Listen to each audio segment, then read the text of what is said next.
Nassau Street Partners. Joe, great to have you here. Thank you so much for joining me. Thank you for having me. Well, it's been quite the volatile week this week. We saw a sell-off on Monday and a two-session recovery. So what do you make of the market action so far in 2026? I think we're in a state of normalisation. We're not seeing systematic expansion, but we're also not in a crisis.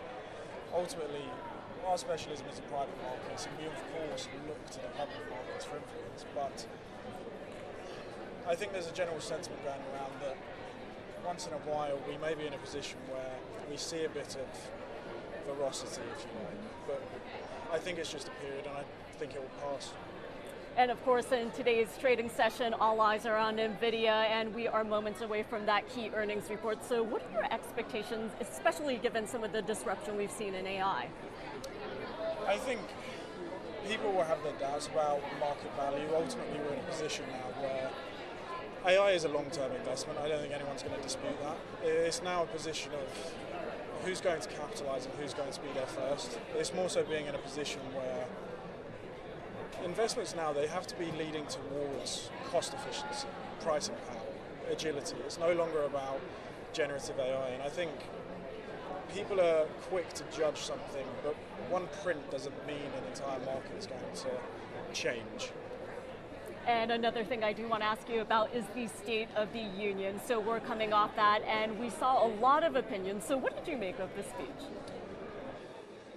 I try not to think too deeply. I think if you dive too deeply into specific speeches, you're going to overcomplicate everything and find yourself in a position where you don't actually know where to look and how to operate.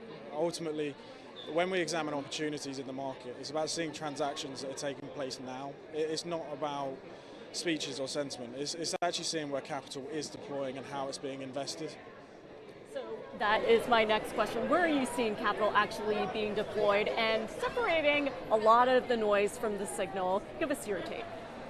Ultimately, it's no longer a question of, let's take AI for example, it's no longer a question of is it there. Investors, they want to see that it's something that's going to bear fruit. I think perhaps being a bit too transparent, people are quick to see AI and jump on a train, whereas in reality, people aren't looking for point tooling solutions anymore. They're looking for something that embeds across a platform and has horizontal and vertical integration. And so for the businesses that are able to identify that, that's where the success is going to come from.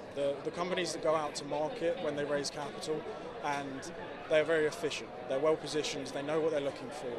It's more about prioritizing investor alignment than it is chasing liquidity and valuations. And Joe, finally, before I let you go, tell us where you see the smart money flowing right now. In honesty, I was having a conversation with a family office yesterday, and I think it's agentic AI.